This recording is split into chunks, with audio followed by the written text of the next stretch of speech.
ವೃಶ್ಚಿಕ ರಾಶಿ ವೀಕ್ಷಕರಿಗೆಲ್ಲ ಸ್ವಾಗತ. ಈ ವೃಶ್ಚಿಕ ರಾಶಿಯವರಿಗೆ ಪ್ರಸ್ತುತ ಶನಿ ಮೀನ ರಾಶಿಯಲ್ಲಿ ಅಂದ್ರೆ ನಿಮ್ಮ ಒಂದು ಜನ್ಮ ರಾಶಿಯಿಂದ 1, 2, 3, 4, 5 ಪಂಚಮ ಭಾವದಲ್ಲಿ ಶನಿಯ ಸಂಚಾರ ನಡೀತಾ ಇದೆ.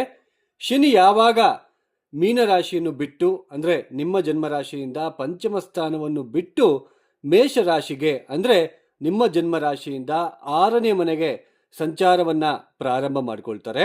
ಎಷ್ಟು ದಿನಗಳ ಕಾಲ ಇಲ್ಲಿ ಸಂಚಾರವನ್ನು ಮಾಡ್ತಾ ಇದ್ದಾರೆ, ಹಾಗೆ ಈ ಶನಿಯ ಮೇಷ ರಾಶಿಯ ಸಂಚಾರದಿಂದ ಈ ವೃಶ್ಚಿಕ ರಾಶಿಯಲ್ಲಿ ಹುಟ್ಟಿರ್ತಕ್ಕಂಥವ್ರಿಗೆ ಆಗ್ತಕ್ಕಂತಹ ಬದಲಾವಣೆಗಳಾದರೂ ಏನು ಅಂತಕ್ಕಂಥದ್ದನ್ನ, ಹಾಗೆ ಪರಿಹಾರ ಕ್ರಮಗಳು ಏನು ಅಂತಕ್ಕಂಥದ್ದನ್ನ ಈ ವಿಡಿಯೋದಲ್ಲಿ ನಾವು ನೋಡ್ತಾ ಹೋಗೋಣ. ನೋಡಿ, ಮನುಷ್ಯನ ಯಾವುದೇ ಕಷ್ಟ ಕಾರ್ಪಣ್ಯಕ್ಕೆ, ಮನುಷ್ಯನಿಗೆ ಯಾವುದೇ ಕಷ್ಟ ಬಂದರೂ ಕೂಡ ಅದಕ್ಕೆ ಮೂಲ ಕಾರಣ ಶನಿಯೇ ಅಂತಕ್ಕಂಥದ್ದನ್ನ ಸಾಕಷ್ಟು ಮಂದಿ ಹೇಳ್ತಾ ಇರ್ತಾರೆ. ಶನಿ ಕರ್ಮಕಾರಕ. ಶನಿ ಶಿಸ್ತಿಗೆ, ನಮ್ಮ ಒಂದು ಜೀವನದಲ್ಲಿ ಶಿಸ್ತಿನ ಪಾಠವನ್ನು ಹೇಳ್ಕೊಡ್ತಕ್ಕಂತಹ ಗ್ರಹ ಶನಿ ಗ್ರಹ. ಪಂಕ್ಚುಯಾಲಿಟಿ, ಟೈಮ್ ಸೆನ್ಸ್ನ ಹೇಳ್ಕೊಡ್ತಕ್ಕಂತಹ ಗ್ರಹ ಶನಿ ಗ್ರಹ. ವೃತ್ತಿಗೆ ಅಂದರೆ ಕರ್ಮಕ್ಕೆ, ನಾವು ಯಾವ ಕೆಲಸದಲ್ಲಿ ಇದ್ದೇವೆ ಅಂತ ರೆಪ್ರೆಸೆಂಟ್ ಮಾಡ್ತಕ್ಕಂಥದ್ದು ಆಲ್ಮೋಸ್ಟ್ ಶನಿನೇ ಅಂತ ಹೇಳ್ಬಿಟ್ಟು ನಮ್ಮ ಒಂದು ಕಾಲಪುರುಷ ಚಕ್ರದಿಂದ, ಅಂದರೆ ಕಾಲಪುರುಷ ಚಕ್ರದಿಂದ ಮೊದಲನೇ ರಾಶಿ ಯಾವುದು? ಮೇಷ ರಾಶಿ. 1, 2, 3, 4, 5, 6, 7, 8, 9, 10 ಅಂದರೆ ವೃತ್ತಿಗೆ ಕಾರಕ ಶನಿ ಅಂತಕ್ಕಂಥದ್ದು. ಹಾಗೆ ಮನುಷ್ಯನಲ್ಲಿ ಇರ್ತಕ್ಕಂತಹ ಅಹಂಕಾರವನ್ನ ಕಡಿಮೆ ಮಾಡಿಸ್ಬಿಟ್ಟು ಮನುಷ್ಯತ್ವವನ್ನು ತೋರಿಸ್ತಕ್ಕಂತಹ ಗ್ರಹ ಶನಿ ಗ್ರಹ. ಇಲ್ಲಿ ಒಂದು ವಿಷಯವನ್ನು ನಾನು ನಿಮಗೆ ಹೇಳಲಿಕ್ಕೆ ಪ್ರಯತ್ನ ಪಡ್ತಾ ಇದ್ದೇನೆ. ಶನಿ ಅಂದರೆ ಕಷ್ಟ, ಗುರುಗ್ರಹ ಅಂದರೆ ಸುಲಭ ಅಂತಕ್ಕಂತಹದ್ದು ತುಂಬ ಜನರ ಮನಸ್ಸಿನಲ್ಲಿ ಇರ್ತಕ್ಕಂಥದ್ದು. ಆದರೆ ಇದು ತುಂಬ ತಪ್ಪು ಕಲ್ಪನೆ. ಶನಿನ ಬೇಕಾದರೆ ನಾವು ಸುಲಭವಾಗಿ ಒಲಿಸಿಕೊಳ್ಳಬಹುದು, ಆದರೆ ಗುರುಗ್ರಹವನ್ನ ಸುಲಭವಾಗಿ ಒಲಿಸಿಕೊಳ್ಳೋದಕ್ಕೆ ಆಗುವುದಿಲ್ಲ. ಶನಿ ನಮ್ಮ ಇದೇ ಥರ ಜಾತಕ ಚಕ್ರ ಅಂತ ಇರುತ್ತೆ, ಅಂದರೆ ನಮ್ಮ ಜನ್ಮ ಕಾಲದಲ್ಲಿ, ಜನ್ಮ ಸಮಯದಲ್ಲಿ ಜಾತಕ ಚಕ್ರ ಅಂತ ಇರುತ್ತೆ. ನಾವು ಯಾವ ಸಮಯದಲ್ಲಿ ಹುಟ್ಟಿರ್ತೀವೋ ಆ ಸಮಯಕ್ಕೆ ಈ ಥರ ಜಾತಕ ಚಕ್ರ ಅಂತ ಏರ್ಪಾಟು ಮಾಡಿಕೊಂಡು, ಶನಿ ಯಾವ ರಾಶಿಯಲ್ಲಿ, ಎಷ್ಟು ಡಿಗ್ರಿಯಲ್ಲಿ, ಹಾಗೆ ಯಾವ ನಕ್ಷತ್ರದಲ್ಲಿ ಸ್ಥಿತರಾಗಿದ್ದಾರೆ, ಹಾಗೂ ಅವರು ಬಲಿಷ್ಠರಾಗಿದ್ದಾರಾ ಬಲಹೀನರಾಗಿದ್ದಾರಾ ಅನ್ನುವುದರ ಮೇಲೆ ಶನಿಯ ಒಂದು ಫಲಿತಾಂಶಗಳು ನಮಗೆ ನಿರ್ಧಾರ ಆಗ್ತಕ್ಕಂಥದ್ದು ಇರುತ್ತೆ. ನೋಡಿ, ಈ ಒಂದು ವೃಶ್ಚಿಕ ರಾಶಿಯವರಿಗೆ ಶನಿ ಯಾವಾಗ ಮೇಷರಾಶಿಗೆ ಹೋಗ್ತಾರೆ ಅನ್ನುವುದನ್ನು ಹೇಳೋದನ್ನು ಬಿಟ್ಟು ಏನೇನೋ ಹೇಳ್ತಾ ಇದ್ದೀನಿ ಅಂತಕ್ಕಂಥದ್ದನ್ನ ನೀವು ಮನಸ್ಸಿನಲ್ಲಿ ಅಂದ್ಕೊಳ್ತಾ ಇರ್ತೀರ. ನೋಡಿ, ಶನಿಯೇ ಮೂಲ ಕಾರಣ ಎಲ್ಲದಕ್ಕೂ.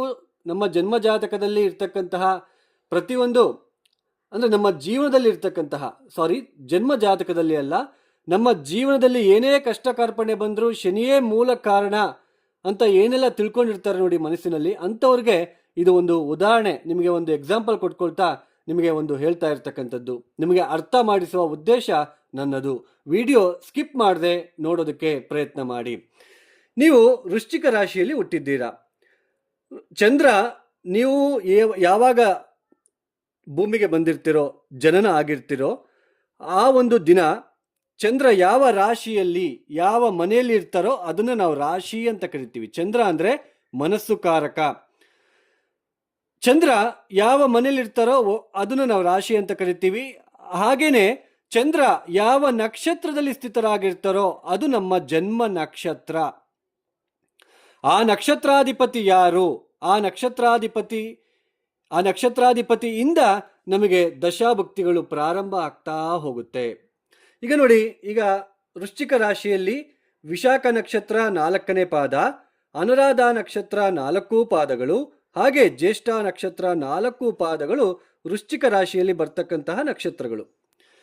ವಿಶಾಖ ನಕ್ಷತ್ರ 4ನೇ ಪಾದಕ್ಕೆ ಗುರುಗ್ರಹ ಅಧಿಪತಿ ಆಗ್ತಾರೆ. ಅಂದರೆ ವೃಶ್ಚಿಕ ರಾಶಿಯಲ್ಲಿ ಹುಟ್ಬಿಟ್ಟು ವಿಶಾಖ ನಕ್ಷತ್ರದಲ್ಲಿ ಚಂದ್ರನ ಸ್ಥಿತನಿದ್ದಾಗ, ಏನಾದರೂ ಹುಟ್ಟಿದಾಗ, ವಿಶಾಖ ನಕ್ಷತ್ರ 4ನೇ ಪಾದ ಅಂದರೆ ಗುರು ಮಹಾದಶ ಪ್ರಾರಂಭ ಆಗಿರುತ್ತೆ. ಅದೇ ಅನುರಾಧ ನಕ್ಷತ್ರದಲ್ಲಿ ಯಾರಾದರೂ ಹುಟ್ಟಿದ್ರೆ ಶನಿ ಮಹಾದಶ, ಅದೇ ಜ್ಯೇಷ್ಠ ನಕ್ಷತ್ರದಲ್ಲಿ ಯಾರಾದರೂ ಹುಟ್ಟಿದ್ರೆ ಬುಧ ಮಹಾದಶ. ಅಂದರೆ ನಿಮ್ಮ ಜನನ ಕಾಲದಲ್ಲಿ ಚಂದ್ರ ಯಾವ ನಕ್ಷತ್ರದಲ್ಲಿ ಸ್ಥಿತರಾಗಿರ್ತಾರೋ ಆ ನಕ್ಷತ್ರಾಧಿಪತಿಯಿಂದ, ಆ ನಕ್ಷತ್ರಕ್ಕೆ ಯಾರು ಓನರ್ ಇರ್ತಾರೋ ಅಲ್ಲಿಂದ ನಮ್ಮ ಜೀವನದಲ್ಲಿ ದಶಾಭುಕ್ತಿಗಳು ಪ್ರಾರಂಭ ಆಗ್ತಾ ಹೋಗುತ್ತೆ. ಈಗ ಅನುರಾಧ ನಕ್ಷತ್ರದಲ್ಲಿ ಹುಟ್ಟಿದಾರ ಅಂತ ಇಟ್ಕೊಳ್ಳೋಣ. ಚಂದ್ರ ವೃಶ್ಚಿಕ ರಾಶಿಯಲ್ಲಿ ಅನುರಾಧ ನಕ್ಷತ್ರದಲ್ಲಿ ಸ್ಥಿತರಾಗಿದ್ದಾಗ ನಾವು ಹುಟ್ಟಿದ್ದೀವಿ ಅಂತ ಇಟ್ಕೊಳ್ಳೋಣ. ಅವಾಗ ಶನಿ ಮಹಾದಶ ಪ್ರಾರಂಭ ಆಗುತ್ತೆ. ಶನಿ ಮಹಾದಶ ಆದ ನಂತರ ನಿಮಗೆ ಬುಧ ಮಹಾದಶ 17 ವರ್ಷ, ಬುಧ ಮಹಾದಶ ಆದ ನಂತರ ಕೇತು ಮಹಾದಶ 7 ವರ್ಷ, ಕೇತು ಮಹಾದಶ ಆದ ನಂತರ ನಿಮಗೆ ಶುಕ್ರ ಮಹಾದಶ 20 ವರ್ಷ, ಶುಕ್ರ ಮಹಾದಶ ಆದ ನಂತರ ಸೂರ್ಯ ಮಹಾದಶ 6 ವರ್ಷ, ಸೂರ್ಯ ದಶ ನಂತರ ಚಂದ್ರ ಮಹಾದಶ 10 ವರ್ಷ. ಅಂದ್ರೆ ಒಂದೊಂದೇ ದಶಾಭುಕ್ತಿಗಳು ಇಷ್ಟಿಷ್ಟು ವರ್ಷ ಅಂತ ನಮಗೆ ಬರ್ತಾ ಹೋಗುತ್ತೆ. ಈ ದಶಾಭುಕ್ತಿಗಳು ಬಂದಾಗ ಅವರು ನಮ್ಮ ಜಾತಕ ರೀತ್ಯ ಅವರು ನಮಗೆ ಶುಭ ಫಲಿತಾಂಶಗಳನ್ನು ಕೊಡ್ತಾರೆ ಅಂತ ಹೇಗೆ ಗೊತ್ತಾಗುತ್ತೆ ಅಂದರೆ, ನಮಗೆ ರಾಶಿಯಿಂದ ನಮಗೆ ಮನಸ್ಸು, ರಾಶಿ ಅಂದರೆ ಮನಸ್ಸು, ಚಂದ್ರ ಯಾವ ನಕ್ಷತ್ರದಲ್ಲಿ ಕುತ್ಕೊಂಡಿರ್ತಾನೋ ಆ ನಕ್ಷತ್ರಾಧಿಪತಿಯಿಂದ ನಮಗೆ ದಶಾಭುಕ್ತಿಗಳು ಪ್ರಾರಂಭ ಆಗ್ತಾ ಹೋಗುತ್ತೆ. ಒಂದೊಂದೇ ದಶಾಭುಕ್ತಿ ಬರ್ತಾ ಹೋಗುತ್ತೆ. ಚಂದ್ರ ಅಂದರೆ ರಾಶಿ ಅಲ್ವಾ, ಒಂದೊಂದು ದಶಾಭುಕ್ತಿ ಬಂದಾಗಲೆಲ್ಲ ನಮ್ಮ ಮನಸ್ಸು ಬದಲಾವಣೆ ಆಗ್ತಾ ಇರುತ್ತೆ. ಒಳ್ಳೆ ದಶಾ ಬಂದಾಗ ಹಣ ಚೆನ್ನಾಗಿರುತ್ತೆ, ಒಳ್ಳೆ ಉದ್ಯೋಗ, ಸಾಂಸಾರಿಕ ಜೀವನ ಚೆನ್ನಾಗಿರುತ್ತೆ, ನಮ್ಮ ಮನಸ್ಸು ಕೂಡ ಚೆನ್ನಾಗಿರುತ್ತೆ ಅಂತ ಅರ್ಥ. ಅಂದರೆ ಚಂದ್ರ ನಮಗೆ ಮನಸ್ಸನ್ನು ಕೆಡಿಸ್ತಾ ಹೋಗ್ತಾನೆ. ಕೆಲವೊಂದು ದಶಾಭುಕ್ತಿಗಳು ಬಂದಾಗ ತುಂಬ ನೋವು ಪಡ್ತೀವಿ, ತುಂಬ ಮಾನಸಿಕವಾಗಿ ಹಿಂಸೆ ಪಡ್ತೀವಿ. ಅದಕ್ಕೆ ನಾವು ರಾಶಿ ಚಂದ್ರ ಅಂತ ನಾವು ಕರಿತೀವಿ. ಲಗ್ನ ತುಂಬ ಇಂಪಾರ್ಟೆಂಟ್. ನಮಗೆ ಚಂದ್ರ ಯಾವ ನಕ್ಷತ್ರದಲ್ಲಿ ಕುತ್ಕೊಂಡಿದ್ದಾನೋ ಆ ನಕ್ಷತ್ರಾಧಿಪತಿಯಿಂದ ಗ್ರಹಗಳ ದಶಾಭುಕ್ತಿಗಳೇನೋ ಪ್ರಾರಂಭ ಆಗ್ತಾ ಹೋಗುತ್ತೆ. ಬಟ್ ಆ ಗ್ರಹಗಳ ದಶಾಭುಕ್ತಿಗಳು ಬಂದಾಗ ನಮ್ಮ ಜಾತಕಕ್ಕೆ ಒಳ್ಳೆಯವರ, ಅವರು ಯೋಗಕಾರಕ ಗ್ರಹಗಳ ಅಥವಾ ಅಷ್ಟಮಾಧಿಪತಿನ ಅಥವಾ ವ್ಯಯಾಧಿಪತಿನ ಅಂತ ಹೆಂಗೆ ಗೊತ್ತಾಗುತ್ತೆ ಅಂದರೆ ಲಗ್ನ ತುಂಬ ಮುಖ್ಯ. ನೀವು ಮೇಷ ಲಗ್ನದಲ್ಲಿ ಹುಟ್ಟಿದ್ದೀರಾ, ವೃಷಭ ಲಗ್ನದಲ್ಲಿ ಏನಾದರೂ ಹುಟ್ಟಿದ್ದೀರಾ, ಅಥವಾ ಮಿಥುನ ಲಗ್ನದಲ್ಲಿ ಹುಟ್ಟಿದ್ದೀರಾ, ಕರ್ಕಾಟಕನ, ಸಿಂಹನ, ಕನ್ಯಾನ, ತುಲಾನ, ವೃಶ್ಚಿಕನ, ಧನುಸು ಲಗ್ನದಲ್ಲಿ ಏನಾದರೂ ಹುಟ್ಟಿದ್ದೀರಾ, ಅಥವಾ ಮಕರ ಲಗ್ನನ, ಕುಂಭ ಲಗ್ನನ, ಮೀನ ಲಗ್ನನ, ಈ ಥರ ಒಂದೊಂದೇ ಲಗ್ನಕ್ಕೆ ಒಂದೊಂದು ಗ್ರಹಗಳ ದಶಾಭುಕ್ತಿಗಳು ಬಂದಾಗ ನಮ್ಮ ಜೀವನದಲ್ಲಿ ಸ್ವಲ್ಪ ಅನುಕೂಲತೆಗಳನ್ನು ತಂದುಕೊಡ್ತಾ ಹೋಗ್ತಾರೆ. ಆಗ ನಮ್ಮ ರಾಶಿ ಅಂದರೆ ನಮ್ಮ ಚಂದ್ರ ಅಂದರೆ ನಮ್ಮ ಮನಸ್ಸು ಸ್ವಲ್ಪ ಚೆನ್ನಾಗಿರುತ್ತೆ. ಆ ಸಮಯ ಪೂರ್ತಿ ಕೂಡ ನಾವು ಚೆನ್ನಾಗಿರ್ತೀವಿ, ಸಂತೋಷವಾಗಿರ್ತೀವಿ. ನೋಡಿ, ಮೇಷ ಲಗ್ನಕ್ಕೆ ಲಗ್ನಾಧಿಪತಿ ಕುಜ 1, 2, 3, 4, 5, ಪಂಚಮಾಧಿಪತಿ ಸೂರ್ಯ 5, 6, 7, 8, 9, ನವಮಾಧಿಪತಿ ಗುರು ಈ ಮೇಷ ಲಗ್ನಕ್ಕೆ ಪೂರ್ತಿ ಶುಭ ಫಲಿತಾಂಶಗಳನ್ನು ಕೊಡ್ತಕ್ಕಂತಹ ಗ್ರಹಗಳು. ಲಗ್ನ ಅಂದ್ರೇನು? ನಾವು ಯಾವ ಥರ ಆಲೋಚನೆ ಮಾಡ್ತಾ ಇದ್ದೀವಿ, ನಮ್ಮ ಗುಣ ಯಾವ ಥರ ಇದೆ, ನಮ್ಮ ಸ್ವಭಾವ ಯಾವ ಥರ ಇದೆ, ನಾವು ಯಾವ ಥರ ನೋಡಲಿಕ್ಕೆ ಚೆನ್ನಾಗಿದ್ದೀವ ಅಥವಾ ಕುಳ್ಳುಕಿದ್ದೀವ, ಎತ್ತರಕ್ಕೆ ಇದ್ದೀವ, ತುಂಬ ಒಳ್ಳೆ ಫಿಸಿಕ್ ಏನಾದರೂ ಮೇಂಟೈನ್ ಮಾಡ್ತಾ ಇದ್ದೀವ, ಆರೋಗ್ಯವಂತರಾಗಿ ಜೀವನದಲ್ಲಿ ಇರ್ತೀವ, ಸುಖ ಇರುತ್ತೋ ಜಾಸ್ತಿ ದುಃಖ ಇರುತ್ತೋ, ಇದು ಲಗ್ನದ ಮೇಲೆ ಡಿಪೆಂಡ್ ಆಗಿರುತ್ತೆ. ಲಗ್ನ ತುಂಬ ಮುಖ್ಯ. ಅಂದರೆ ಏನು ತಲೆಯಿಂದ ಹಿಡಿದು ಬಾಡಿವರೆಗೂ ಏನು ಶರೀರ ಅಂತ ಇದೆಯಲ್ಲ, ನಮ್ಮ ಶರೀರ ಅದು ಲಗ್ನ. ಅದರಲ್ಲಿ ಬರ್ತಕ್ಕಂತಹ ಮನಸ್ಸು ಇದೆಯಲ್ಲ ಅದು ರಾಶಿ. ಅಂದರೆ ನಮ್ಮ ಟೋಟಲ್ ಶರೀರ ಅನ್ನೋದು ಲಗ್ನ, ನಮ್ಮ ಮನಸ್ಸು ಅನ್ನೋದು ರಾಶಿ. ಅಂದರೆ ದಶಾಭಕ್ತಿಗಳು ಬಂದಾಗಲೆಲ್ಲ ನಮ್ಮ ಮನಸ್ಸು, ನಮ್ಮ ಶರೀರ ಬದಲಾವಣೆಗಳನ್ನು ತಂದು ಕೊಡ್ತಾ ಹೋಗುತ್ತೆ. ಆರೋಗ್ಯದಲ್ಲಿ ವ್ಯತ್ಯಾಸಗಳು, ಕೆಲವೊಂದು ಸಲ ದಶಾಭಕ್ತಿಗಳು ಚೆನ್ನಾಗಿಲ್ಲ ಅಂದರೆ ಶುಗರ್ ಪೇಷಂಟ್ಗಳಾಗಿ ಚೆನ್ನಾಗಿರ್ತಾರೆ, ತುಂಬ ಚೆನ್ನಾಗಿರ್ತಾರೆ, ಯೌವನದಲ್ಲಿ ಬರ್ತಾ ಬರ್ತಾ ಬರ್ತಾ ತುಂಬ ವೀಕ್ ಆಗ್ತಾರೆ. ಅದಕ್ಕೆಲ್ಲ ಕಾರಣ ದಶಾಭಕ್ತಿಗಳು ತುಂಬ ಇಂಪಾರ್ಟೆಂಟ್. ನೋಡಿ, ಈ ಮೇಷ ಲಗ್ನ ಅಂದರೆ ನಿಮ್ಗೆ ಗೊತ್ತಾಯಿತು. ಪಂಚಮ ಸ್ಥಾನ ಅಂದರೆ ಇನ್ನು ಪೂರ್ವ ಪುಣ್ಯ ಸ್ಥಾನ, ಅಂದರೆ ನಮ್ಮ ಸಂತಾನ, ನಮಗೆ ಮಕ್ಕಳಾದ ನಂತರ ನಮ್ಮ ಜೀವನ ಯಾವ ಥರ ಇರುತ್ತೆ, ಮಕ್ಕಳಿಂದ ಸುಖ ಇದೆಯಾ ದುಃಖ ಇದೆಯಾ, ಅವ್ರು ಹೇಗೆ ಓದ್ತಾರೆ, ಹಾಗೆಯೇ ನಮ್ಮ ಒಂದು ಬುದ್ಧಿವಂತಿಕೆ ಯಾವ ಥರ ಇರುತ್ತೆ, ನಮ್ಮ ಬುದ್ಧಿವಂತಿಕೆ ಚೆನ್ನಾಗಿರುತ್ತಾ. ಅಂದರೆ ಕೆಲವರೆಲ್ಲ ಯಾರಾದರೂ ಏನಾದರೂ ಹೇಳಿಬಿಟ್ರೆ ನಂಬಿಡ್ತಾರೆ, ಈಸಿಯಾಗಿ ನಂಬಿಡ್ತಾರೆ, ಮೋಸ ಹೋಗ್ತಾರೆ. ಅದೇ ಅಂದರೆ ಮೇಯ್ನ್ ಕಾರಣ ಯಾವುದು ಅಂದರೆ ಪಂಚಮ ಸ್ಥಾನ, ಬುದ್ಧಿವಂತಿಕೆ ಸ್ಥಾನ, ಇಂಟೆಲೆಕ್ಚುಯಲ್ ಕ್ರಿಯೇಟಿವ್ ಥಾಟ್ಸ್ ಏನಾದರೂ ಇದೆಯಾ. ಸೊ ಇದೆಲ್ಲನೂ ತಿಳಿಸ್ಕೊಡ್ತಕ್ಕಂತಹ ಗ್ರಹ ಪಂಚಮ ಸ್ಥಾನ. ಸೊ ಅಂತಹ ಪಂಚಮ ಸ್ಥಾನದಲ್ಲಿ ಒಳ್ಳೆಯ ಶುಭ ಗ್ರಹಗಳು, ಪಂಚಮಾಧಿಪತಿ ಇಲ್ಲಿ ಏನಾದರೂ ಸೂರ್ಯ ಇದ್ರು ಅಂತ ಇಟ್ಕೊಳ್ಳಿ. ಮೇಷಲಗ್ನಕ್ಕೆ ಸೂರ್ಯ ಇದ್ದಾರೆ, ಹಾಗೆ ನವಮಾಧಿಪತಿ ಗುರು ಕೂಡ ಇದ್ದಾರೆ. ಅಂದರೆ ಪಂಚಮ ಸ್ಥಾನ ತುಂಬ ಬಲಿಷ್ಠ ಆಗಿದೆ. ಪೂರ್ವ ಜನ್ಮತಃ ಅವರು ತುಂಬ ಒಳ್ಳೆಯ ಕರ್ಮ ಮಾಡಿ ಹುಟ್ಟಿದ್ದಾರೆ, ಈ ಜನ್ಮದಲ್ಲಿ ತುಂಬ ಚೆನ್ನಾಗಿದ್ದಾರೆ ಮೇಲ್ನೋಟಕ್ಕೆ ಕಾಣುತ್ತೆ.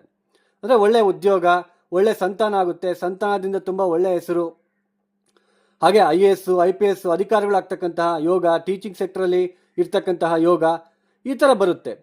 ಆದರೆ ಪಂಚಮ ಸ್ಥಾನದಲ್ಲೇನೋ ಸೂರ್ಯ ಮತ್ತು ಗುರು ಇದ್ದಾರೆ. ಅವರು ಎಷ್ಟು ಸ್ಟ್ರಾಂಗ್ ಇದ್ದಾರೆ, ಅವರು ದಶಾಭುಕ್ತಿ ಬಂದಾಗ ಅವರು ನಮಗೆ ಎಷ್ಟರ ಮಟ್ಟಿಗೆ ನಮಗೆ ಫಲಿತಾಂಶಗಳನ್ನು ಕೊಡಬಲ್ಲರು ಅಂತ ಹೇಗೆ ಗೊತ್ತಾಗುತ್ತೆ ಅಂದರೆ, ಅಷ್ಟಕ ವರ್ಗ ಬಿಂದುಗಳು ಪಾಯಿಂಟ್ಸ್ ಅಂತ ಇರುತ್ತೆ. ಆ ಪಾಯಿಂಟ್ಸ್ ಪ್ಲಾನೆಟ್ ಸ್ಟ್ರೆಂತ್ ಅಂತ ನಾವು ಕರಿತೀವಿ.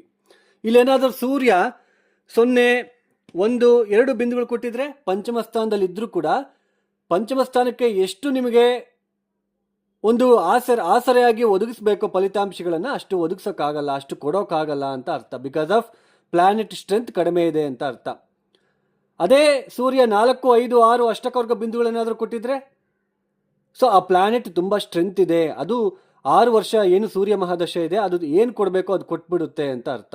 ಪ್ಲಾನೆಟ್ ಸ್ಟ್ರೆಂತ್ ಮುಖ್ಯ, ಅದನ್ನು ಅರ್ಥ ಮಾಡ್ಕೊಳ್ಳಿ. ನೋಡಿ, ಈಗ ಇನ್ನೊಂದು ಎಕ್ಸಾಂಪಲ್, ವೃಷಭ ಲಗ್ನಕ್ಕೆ ಪಂಚಮಾಧಿಪತಿ ಬುಧ, ಚತುರ್ಥಾಧಿಪತಿ ಸೂರ್ಯ, ನವಮ ದಶಮಾಧಿಪತಿ ಶನಿ ಯೋಗವನ್ನು ಕೊಡ್ತಕ್ಕಂತಹ ಗ್ರಹಗಳು.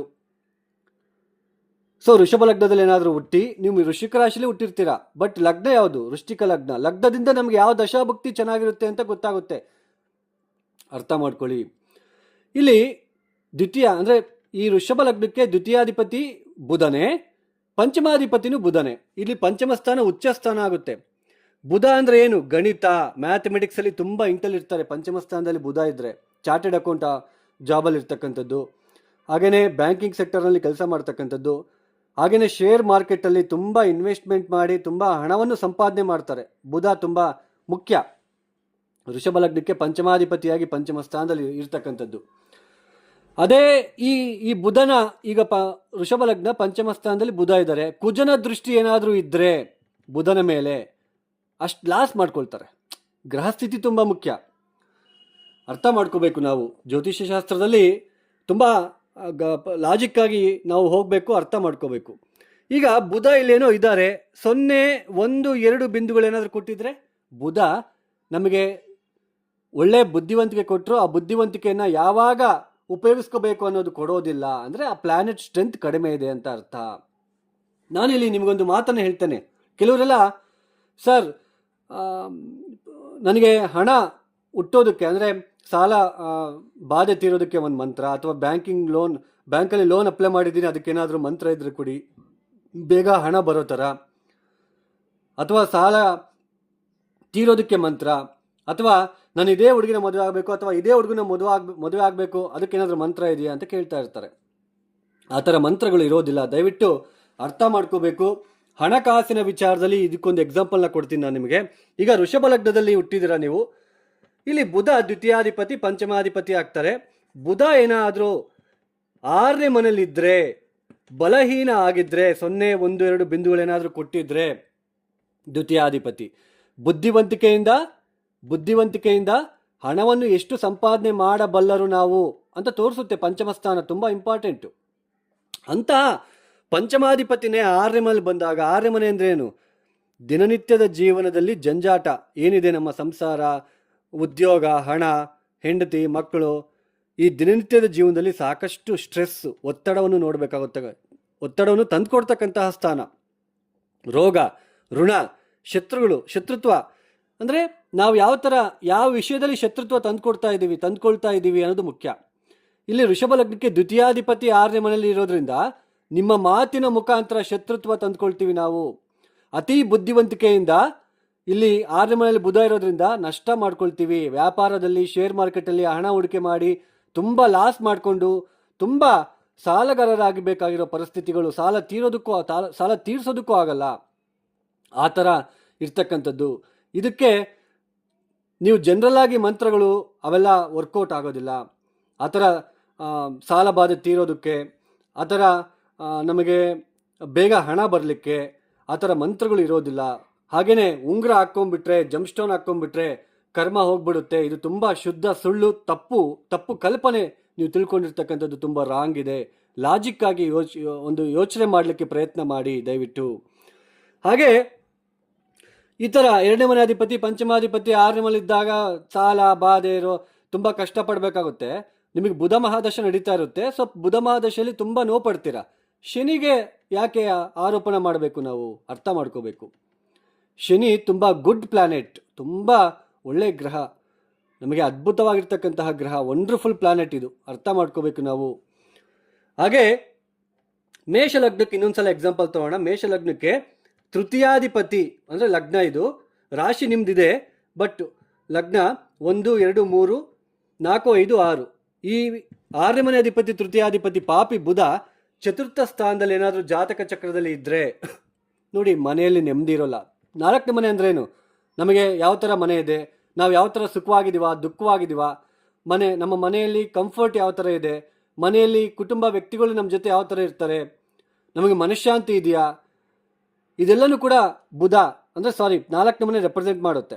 ಅಂತಹ 4ನೇ ಮನೆಯಲ್ಲಿ ಷಷ್ಠಾಧಿಪತಿ 6ನೇ ಮನೆ ಅಧಿಪತಿ ಮೇಷ ಲಗ್ನದಲ್ಲಿ ಏನಾದರೂ ಹುಟ್ಟಿದ್ರೆ, ತೃತೀಯಾಧಿಪತಿ 6ನೇ ಮನೆ ಅಧಿಪತಿಯಾಗಿ 4ನೇ ಮನೆ ಕುತ್ಕೊಂಡಾಗ ಮನಃಶಾಂತಿ ಇರೋದಿಲ್ಲ, ತಾಯಿ ಜೊತೆ ಕಲಹಗಳು, ಮಾನಸಿಕ ಒತ್ತಡಗಳು, ಬಾಧೆ, ಉದ್ಯೋಗದಲ್ಲಿ ಕಿರಿಕಿರಿ, ಉದ್ಯೋಗ ಇಲ್ಲದೆ ತುಂಬ ನರಳಬೇಕಾಗುತ್ತೆ, ಅವಮಾನಗಳನ್ನು ನೋಡಬೇಕಾಗುತ್ತೆ ಈ ಬುಧ ಮಹಾದಶ ಬಂದಾಗ. ಅಂತಹ ದಶ ನಮಗೆ ಚೆನ್ನಾಗಿಲ್ಲದೆ ಇದ್ದಾಗ ನಾವು ಗೋಚಾರದಲ್ಲಿರ್ತಕ್ಕಂತಹ ಶನಿ ಮೇಲೆ ಯಾಕೆ ಆರೋಪಣೆ ಮಾಡಬೇಕು ಅಲ್ವಾ? ದಶಾಭಕ್ತಿ ಯಾವ್ದು ನಡೀತಾ ಇದೆಯೋ, ಯಾವ ಲಗ್ನದಲ್ಲಿ ಹುಟ್ಟಿದಿರೋ ಆ ಲಗ್ನಕ್ಕೆ ಆ ಗ್ರಹಗಳು ಶುಭಕಾರಕರ ಅಶುಭಕಾರಕರ, ಅವ್ರು ಎಲ್ಲಿದ್ದಾರೆ, ಎಷ್ಟು ಅಷ್ಟಕವರ್ಗ ಬಿಂದುಗಳನ್ನು ಕೊಟ್ಟಿದ್ದಾರೆ, ಅವರ ಬಲ ಮತ್ತು ಬಲಹೀನತೆಗಳೇನು ಅನ್ನೋದನ್ನು ನಾವು ತಿಳ್ಕೊಂಡ್ರೆ ಅರ್ಥ ಮಾಡ್ಕೋಬೇಕಾಗುತ್ತೆ. ಸುಮ್ಮನೆ ಶನಿ ಮೇಲೆ ಆರೋಪಣೆ ಮಾಡ್ತಕ್ಕಂಥದ್ದು. ನೋಡಿ, ವೃಶ್ಚಿಕ ರಾಶಿಯವರಿಗೆ ಇವಾಗ ಪಂಚಮ ಸ್ಥಾನದಲ್ಲಿ ಶನಿ ಇರ್ತಕ್ಕಂಥದ್ದು, ನಾನು ಆವಾಗಲೇ ಹೇಳಿದೆ, ಅಷ್ಟಕವರ್ಗ ಬಿಂದುಗಳು, ಪ್ಲಾನೆಟ್ ಸ್ಟ್ರೆಂತ್ ತುಂಬ ಮುಖ್ಯ. ಇಲ್ಲಿ ಏನಾದರೂ 0, 1, 2 ಬಿಂದುಗಳು ಕೊಟ್ಟಿದ್ರೆ ನೆಕ್ಸ್ಟ್ 6ನೇ ಮನೆಗೆ ಹೋಗ್ತಾರೆ. ಇಲ್ಲಿ ಎಷ್ಟು ಅಷ್ಟಕವರ್ಗ ಬಿಂದುಗಳನ್ನು ಕೊಟ್ಟಿದ್ದಾರೆ, ಇಲ್ಲೆಷ್ಟು ಕೊಟ್ಟಿದ್ದಾರೆ, ಒಂದೊಂದು ರಾಶಿಯಿಂದ ಅವರು ಗೋಚಾರದಲ್ಲಿ ಎಲ್ಲೆಲ್ಲಿ ಹೋಗ್ತಾ ಇದ್ದಾರೋ ಅಲ್ಲಿ ಎಷ್ಟು ಬಿಂದುಗಳನ್ನು ಕೊಟ್ಟಿದ್ದಾರೆ ಜಾತಕದ ಚಕ್ರದಲ್ಲಿ ಗೊತ್ತಾಗುತ್ತೆ. ರಾಹು ಕೇತುವನ್ನು ಬಿಟ್ಟು ಮಿಕ್ಕಿದ 7 ಗ್ರಹಗಳು ಅಷ್ಟಕವರ್ಗ ಬಿಂದುಗಳು ಅಂತ ಇರುತ್ತೆ. ಲಗ್ನಕ್ಕೆ ಇಷ್ಟು ಎಲ್ಲ ಗ್ರಹಗಳು 7 ಗ್ರಹಗಳು ಸೇರಿ ಒಂದು 35 ಪಾಯಿಂಟ್ಸ್ ಕೊಟ್ಟಿದ್ರೆ ಅವ್ರಿಗೆ ಆತ್ಮವಿಶ್ವಾಸ ಜಾಸ್ತಿ ಇರುತ್ತೆ, ಸೆಲ್ಫ್ ಕಾನ್ಫಿಡೆನ್ಸ್ ಜಾಸ್ತಿ. ಅದೇ 20, 22 ಕೊಟ್ಟಿದ್ರೆ ಭಯ, ಆಂತರಿಕ ಭಯ ಇರುತ್ತೆ, ಮನಸ್ಸಲ್ಲೇ ಭಯ ಪಡ್ತಾ ಇರ್ತಾರೆ ಅಂತವ್ರು. ನೋಡಿ, ಅಷ್ಟಕವರ್ಗ ಬಿಂದುಗಳು ತುಂಬ ಇಂಪಾರ್ಟೆಂಟ್. ಇಲ್ಲಿ ಶನಿ ಏನಾದರೂ ನಿಮಗೆ ಇವಾಗ ಜನ್ಮರಾಶಿಯಿಂದ ಪಂಚಮ ಸ್ಥಾನದಲ್ಲಿ ಇದ್ದಾರೆ, 0, 1, 2 ಬಿಂದುಗಳು ಕೊಟ್ಟಿದ್ರೆ ಪಂಚಮ ಸ್ಥಾನ ಅಂದ್ರೆ ಏನು? ನಾನು ಆವಾಗಲೇ ಹೇಳಿದೆ, ಬುದ್ಧಿವಂತಿಕೆ, ಶೇರ್ ಮಾರ್ಕೆಟು, ಹೂಡಿಕೆ, ಬಂಡವಾಳ, ಸಂತಾನ, ಎಲ್ಲ ವಿಚಾರದಲ್ಲೂ ತೊಂದರೆಗಳನ್ನು ಅನುಭವಿಸ್ತೀರಾ, ನಂಬಿ ಮೋಸ ಹೋಗ್ತಕ್ಕಂಥದ್ದು, ಹಣವನ್ನು ನಷ್ಟ ಮಾಡ್ಕೊಳ್ತಕ್ಕಂಥದ್ದು, ಈ ಥರ ಎಲ್ಲ ಇರುತ್ತೆ. ಹೊಟ್ಟೆ ನೋವು, ಹಾಗೆ ರೆಕಾಗ್ನೈಸೇಷನ್ ಕಳ್ಕೊಳ್ತಕ್ಕಂಥದ್ದು, ಒಂದು ಹೆಸರಿಗೆ ಧಕ್ಕೆ ಬರ್ತಕ್ಕಂಥದ್ದು, ಗಂಡ ಹೆಂಡತಿರ ಮಧ್ಯೆ ಬಾಂಧವ್ಯಕ್ಕೆ ಧಕ್ಕೆ ಬರ್ತಕ್ಕಂಥದ್ದು, ಈ ಥರ ಎಲ್ಲ ನಾವು ನೋಡಬೇಕಾಗುತ್ತೆ. ಶನಿಯ ದೃಷ್ಟಿ ದ್ವಿತೀಯ ಸ್ಥಾನದ ಮೇಲೆ ಬೀಳ್ತಾ ಇರುತ್ತೆ. ಈ ಸಮಯದಲ್ಲಿ ವೃಶ್ಚಿಕ ರಾಶಿಯಲ್ಲಿ ಹುಟ್ಟಿರ್ತಕ್ಕಂಥವ್ರಿಗೆ ಹಣ, ಕೌಟುಂಬಿಕ ವಿಚಾರದಲ್ಲಿ ಕಲಹಗಳು, ತುಂಬ ತೊಂದರೆಗಳನ್ನು ನಾವು ಪಡಬೇಕಾಗುತ್ತೆ. ಈ ಶನಿ ಮೀನರಾಶಿಯನ್ನು ಬಿಟ್ಟು ಮೇಷಕ್ಕೆ 2027 ಜೂನ್ 3ನೇ ತಾರೀಕು ಪ್ರವೇಶವನ್ನು ಮಾಡ್ತಾರೆ. 2.5 ವರ್ಷಗಳ ಕಾಲ, ಅಂದರೆ 2029 ಆಗಸ್ಟ್ 13 ತನಕ ಇಲ್ಲಿರ್ತಾರೆ. ಇಲ್ಲಿ 6ನೇ ಮನೆ ಆಗುತ್ತೆ.